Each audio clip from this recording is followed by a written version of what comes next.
Jangan sampai kita termasuk 5 golongan. 5 golongan ini yang paling mencegah orang itu bahagia hidupnya di dunia. Walaupun punya harta banyak, walaupun melimpah, nggak bakal bahagia. Jangan kita berbenturan dengan sistem yang berlaku. Sistem yang berlaku di dunia ini sistemnya Allah, bukan sistemnya siapa-siapa. Allah Ta'ala sudah menyatakan dalam Al-Quran, "Walan tajida li sunnatillahi tabdila, walan tajida li sunnatillahi tahwila." Tidak akan berubah sama sekali ketetapan Allah, sistem yang berlaku. Apa itu? Jangan jadi anak durhaka sama orang tua.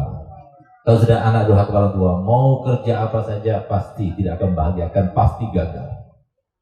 Punya istri nggak bakal menyenangkan, pasti masalah terus.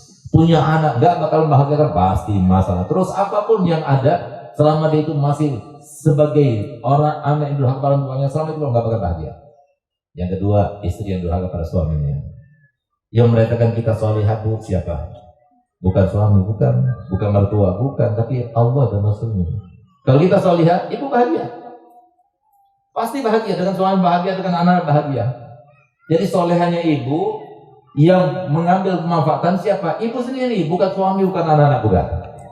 Nah, oleh karena ini termasuk yang mencegah kita itu bahagia. Yang ketiga, memutuskan tali silaturahmi.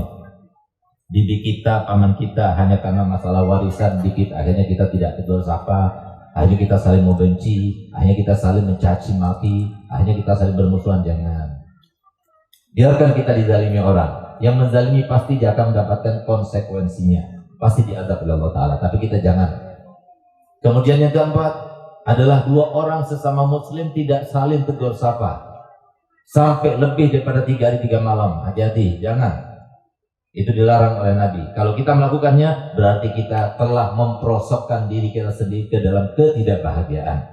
Apalagi sebentar lagi kita pemilu. Jangan gara-gara politik akhirnya kita sampai tidak tegur sapa. Beda pilihan antara 2 tetangga nggak tegur sapa. Ini semuanya cuma permainan saja. Ini semuanya cuma sebuah harapan dan sebuah penilaian dohir belaka. Tapi siapapun yang dipilih oleh Allah, itulah yang terbaik buat kita. Pastikan itu. Kalau mau tidak tegur sapa, silakan sehari 2 hari, tapi jangan 3 hari. Kalau 3 hari, apa kata Muhammad? La yahjurul muslim ahahu fawqa salasin fa in fa'alahu summa mata dakhalan nar. Tidak aku izinkan 2 orang sesama muslim tidak tegur sapa. Kalau dia lakukan itu kemudian dia meninggal dunia dalam keadaan langsung masuk neraka tanpa hisab, naudzubillah. Dan yang kelima adalah mengkonsumsi narkoba, jangan.